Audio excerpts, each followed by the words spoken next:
The various interprofessional collaborative experience I've had has influenced me as a professional in that I'm really mindful that I'm treating the whole person. So there might be things that I've learned from working with various speech language pathologists or social workers or psychologists that I can incorporate into my daily situations with patients, as well as knowing when it's important to refer a patient, what signs I might notice that if I hadn't had those experiences with various interprofessionals, I might not be mindful of making a referral.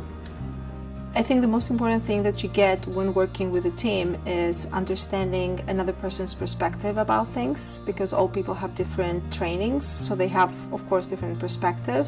So coming together with a whole team and understand and listen carefully to each other's perspective helps me tremendously in understanding the other person and how they see things, because sometimes I may miss things on the relationship, and if I have to be the one to support the parent, I need to get that information from all the other professionals so they work with the family.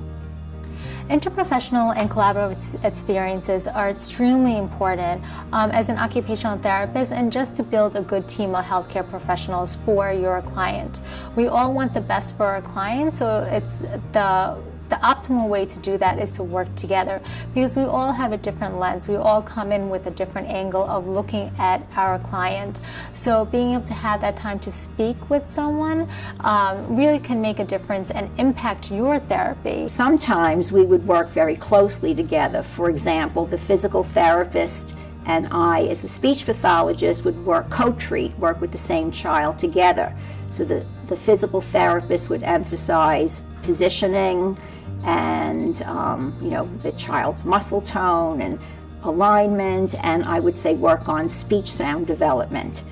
Another example would be with the occupational therapist, where we would work on scheduling together. So the idea is that often it's really helpful for the occupational therapist to see the child before the speech language pathologist, because the occupational therapists kind of work on the child's self-regulation and really get them in a state where they're ready and receptive to learn.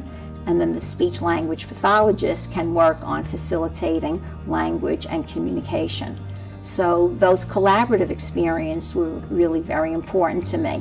I'm somebody who treats whole person, whole body, and I think that instead of just working on one part of the body or on an impairment, I'm always thinking about the psycho-emotional aspects, the functional aspects that maybe an occupational therapist would think about.